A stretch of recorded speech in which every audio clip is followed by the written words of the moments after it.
Welcome to the 12-Step Recovery Evolution podcast. Visit recoveryevolution.co.uk for more episodes, helpful resources and links to our social media. Also visit the site for information on how you can attend a future Zoom session or workshop live. Thank you. Good morning. It's nice to see everybody this morning. Oh, do you know what? I feel really nervous.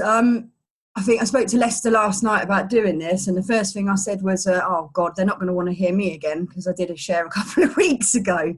I think it's a really important subject, and I think that's why I feel a little bit nervous and quite emotional about this, because it's a massive part of the journey, and the emotions, it's been emotional for me with some of my amends. And I know that after talking yesterday about families and children, that's why Lester had the idea that I'd carry on this morning and talk about the amends process. So actually, I'm really grateful that I can share this stuff with you, because it is such an important part of the journey. I think the first thing is I thought about, what does creative amends mean? And you know, we know the amends process is very clear in the book. If you follow the steps, you're going to get to the amends process in there. But what does creative amends mean? And creative to me is thinking outside the box. Thinking outside the box of, it's not just about saying the words about regretting the way that my illness has affected people.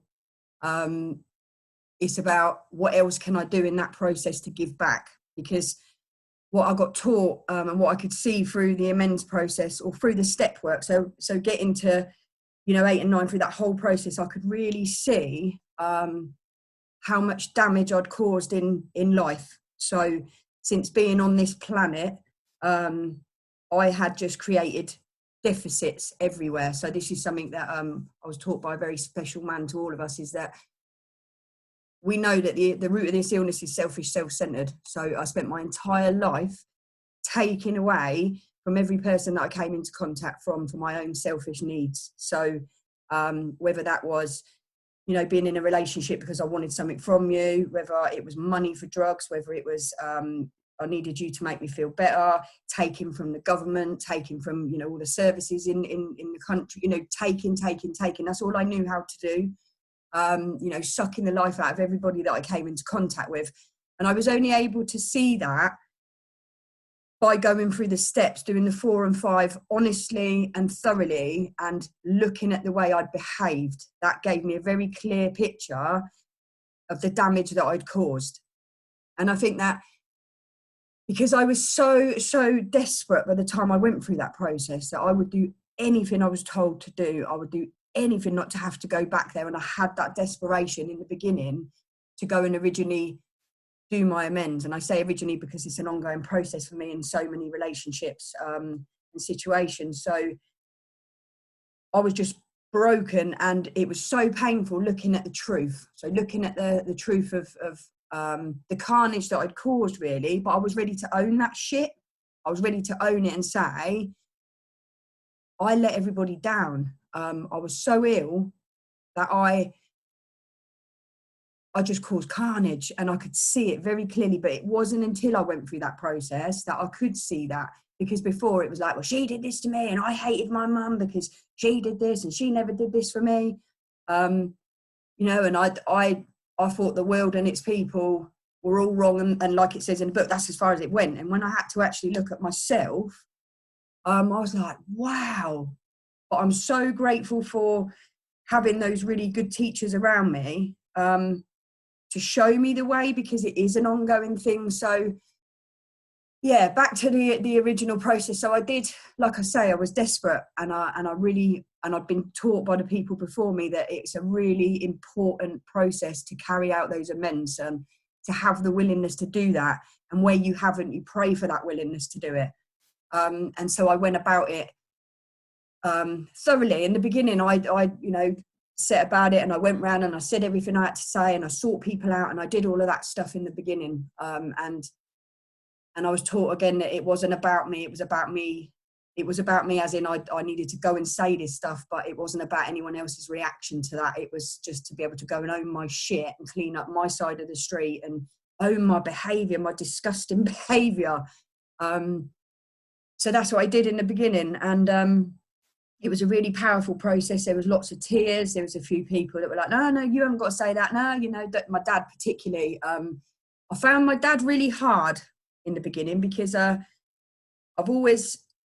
I've never felt like I'd lived up to my dad's expectations, all of that stuff. And my dad was very, you know, he measured, or I felt your worth was based on your achievements and how you did in life and, you know, going out at your successes. And my dad's not a very emotionally available man, bless his heart, but he tries a lot harder now. We've been through a lot as a family and he's a lot more available today. And I just love him dearly. But you know, in the early days, it was having to go and own that stuff to my dad. I found it really difficult. And my dad was like, oh, don't even worry about that. Don't worry about that now. And I'm like, Dad, look, it's so important that I just say this to you. So I was really nervous about that process with him. So when we talk about creative amends, the way I continue to make amends to my dad, because I believe that because of the deficit that we created, in all situations, we need to go above and beyond. So, for example, it's like, you know, I miss Christmases, I miss birthdays. So I have to go above and beyond on those. It's not I'm trying to fill that deficit and give some more back. And Lester taught me that.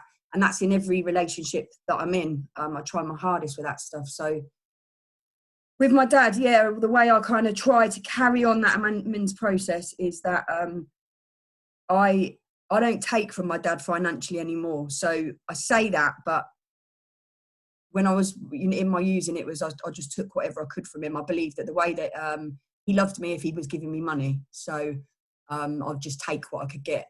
And obviously by the end of my using, my dad had enough, and my dad wouldn't even give me a fiver. He was disappointed, disgusted. And that's not surprising. So, but my dad did a wonderful thing for me a couple of years ago, and I found it really difficult. But somebody said to me, "You've got to now let your dad be your dad." And my dad got me a house. And considering this was a man that wouldn't even give me a fiver and basically disown me, it was an incredible thing that he did for me and my kids. And it makes me want to cry, really, because he just wanted to make sure that I was all right and that the kids were all right and we were secure and we were stable. And it's an unbelievable gift that I was given, and I know how blessed I am to have it. But my amends to him moving forward is I try and be his daughter. I try and I don't have to go out of my way to impress him anymore. I just try and be me, and I don't take off him. And you know, he's given us his house, but I don't borrow money from him. I just try and be his daughter. So that's my dad. So yeah, this is going to be a difficult one for me to talk about, but I think I should. Is the amends process with my wonderful mum. So please forgive me if I get emotional, because she was a very special lady, and she's not with us anymore. And so for her, this was the woman that I had a lot of anger towards my mum. And I blamed her for a lot of things that happened in my life and in my using. And she was the one person that never gave up hope on me, never gave up hope that I would find recovery, and that I would be all right. And I dragged her through the gutter emotionally, financially. I was so spiteful to my mum, and she was a wonderful lady. So in the beginning, I went and made amends, as we do in the early days in treatment. I went and made amends to her, and I kind of owned my behaviour, but there was still something missing. I can't explain it, but there was something missing. I could say the words and I could see what I'd done to her, but there was still something missing in that amends process with her. I'd caused a lot of damage, and so but I got the chance to put that right last year, and that was probably the most incredible amends that I made, or I've made so far. Is that when my mum got really ill, it wasn't something that we expected. It was kind of quite sudden, and thankfully I've got some really strong characters that support me, that I go to, and And our lovely Sonia, who'd been through this experience herself, was right by my side through the whole thing with my mum. And I got to go and put myself, because this is what I've realised with recovery, is it's not about me anymore. It was about me for so many years. It's not about me anymore. It's about everyone else in my life and how can I give back to them for what I've taken. And so this was like, how can I go and be what my mum needs me to be through this whole process? And I could see how scared she was, how, you know, it didn't make any sense to her. You know, why would God do this if there was a God, and why would he, you know, want me to leave this world, and you lot need me. And it was a really painful experience, really painful, because although I had a lot of anger towards my mum, she was like my best friend. And yeah, so I was able to go last year, and I was able to be by her side. And I remember laying with her. I remember like sitting down with her, and I had her head in my lap. And Sonia's words are in my ears when I say this. When I was talking to my mum, Sonia was guiding me through all of this. And I was able to say to her, Mum, I'm so sorry for being angry at you. I'm so sorry that I was so angry at you. And I could just stroke her hair and just be there for her and go and care for her. And, you know, and the roles did a complete reversal. And I remember times that I was ill, you know, even as a child, or ill through my using, and she'd be there stroking my hair and doing all the things that mums do. And I could go and do that for her. And it was a wonderful, wonderful process. I was there with my mum. I got to say everything I needed to say to my mum, everything I got to say. And I got to be her daughter. So that was incredible for me, because I had peace in my heart when my mum passed last September. And also, so through that, you have to forgive me a minute, I've lost my train of thought. Yeah, so on to my kids. I think that's really important, that because they come into that whole process with my mum. My kids, that was the hardest part of the amends process, is realising what I'd done to my kids, and realising that I didn't have the ability to be their mum. I didn't, because it was all about me. And so when I got into recovery, and my kids were taken from me in the beginning, while I was in rehab, it was decided that I was so entrenched. This is what I've still got the words in my head. This is what social services said. This girl is so entrenched in her addiction, she's never going to get well. And the kids need to be removed with a guardianship. So they need to be removed until they're 18 years old. And I had to let go of that process. I had to go, you're right. Everything they said in that, you know, I'd gone in fighting with social services in the past, and I hate these people, they're trying to take my kids. Well, they should have taken my kids. And I remember going and making amends to that social worker, and having the ability to stand there with courage and say to her, thank you for what you did. Thank you for removing my kids from me, because I couldn't be their mum. I could see the truth in that I just did not have the ability to give my kids what they needed. And in my head, it was like, well, you know, they're clean, they go to school. I was just emotionally unavailable to my kids. And as a mum, that's a heartbreaking thing to realise. But knowing the truth about that and owning my shit has driven me to do the right thing, and continue to do the right thing today with my kids. And everything I try and do is about my kids. Obviously, my recovery comes first, my relationship with God above everything else, because he's the one that gives me the strength that I need, and keeps me well to do the right thing by my kids. But everything I do is about them, free human beings that drive me mad, but they need me. And again, like Lester said about the deficit, I created such a deficit in their little lives. My son was only 1, so he didn't see the madness. He didn't see me in my using. However, I should have been his main attachment. I should have been his mum, nurtured him, loved him, and he was taken away from me, and somebody else took that role. And rightly so, but my amends to him is to kind of rebuild that and try and be his mum now. So, yeah, where was I? What was I saying? Yeah, so my girls were 6 and 10 when they were taken from me. And I've shared this before, but one of my most heartbreaking memories is she's 16 now, bless her heart, but she was 7, and she used to come in from school and she'd put her bags by the bottom of the stairs and she'd run upstairs into her bedroom and she would try and see if there was any needles in my drawers. And that's a 7-year-old child. Yeah, so that's heartbreaking, but my amends to them, it's like, firstly, I owned my shit to my kids. And I said, I'm so sorry I wasn't there for you. I'm sorry I was too ill to take care of you. And obviously they don't have much of an understanding, but Sonia often said to me, you know, it's a process. You just got to keep doing the right thing on a daily basis. Keep moving forwards. It's a natural process that those kids are going to come back to you. So I was driven by, again, like I say, being in the truth about the harm that I'd cause them kids, to keep going, you know, keep going. And excuse me. So they've been a massive driver for me to stay in a solid you know, in keep my recovery solid, because they need me today. And all I've done is, firstly, I practice these principles. I like them to see, you know, they've been around a recovery community now for nearly 6 years. So they see the love, the kindness. They see what this program's done for me, and they're interested at points. And one thing that's really important that I try and teach my kids now is about the amends process. So I get things wrong. I'm not perfect, never going to be. But when I do, I go and own it. And I say, I'm really sorry for the way I just spoke to you. I'm really sorry for doing that. And I'm teaching them. Even my little boy comes, he says, I'm really sorry I did that, Mum. And I love that, because I'm teaching them to own that they make mistakes, but go and put them right.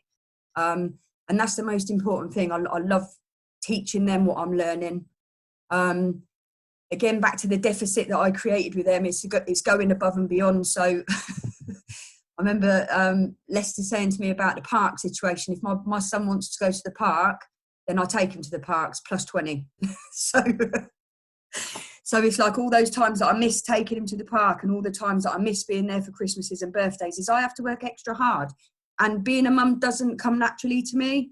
Some people I watched my sister, bless her, and she's naturally a great mum, and it's always about her kids.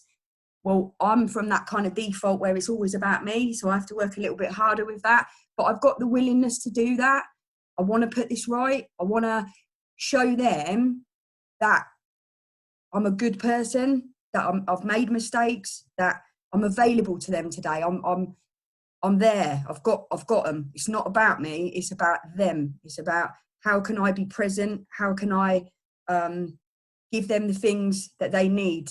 And again, it's like I said it yesterday. What did I need? What did I need at their age? And that's what I try and think of, what I can give to them. What did I need? And it's a process. So to me, it's absolutely ongoing, and it always will be. And I try and put their needs before my own as much as I possibly can.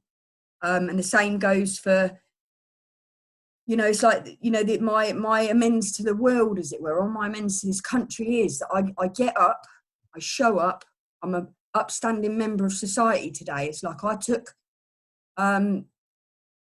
this was a really interesting point. I love this because it's stuck in my mind, and like I say, I'm blessed to have some really strong people in recovery around me to support me. But I remember in the early days, and this is for me personally, but I think it's quite important, is that I remember somebody saying to me, I was moaning, I think I'd just come out of treatment, I'm like, well, they haven't paid me my money, and I'm what am I going to do? I'm due my benefits and I haven't been paid. And somebody said to me, whoa, stop a minute. That's not your money. I was like, what? So that's the government's money. They're giving you that money. That's not your money. They're giving you that. You're not earning it. You're being given that.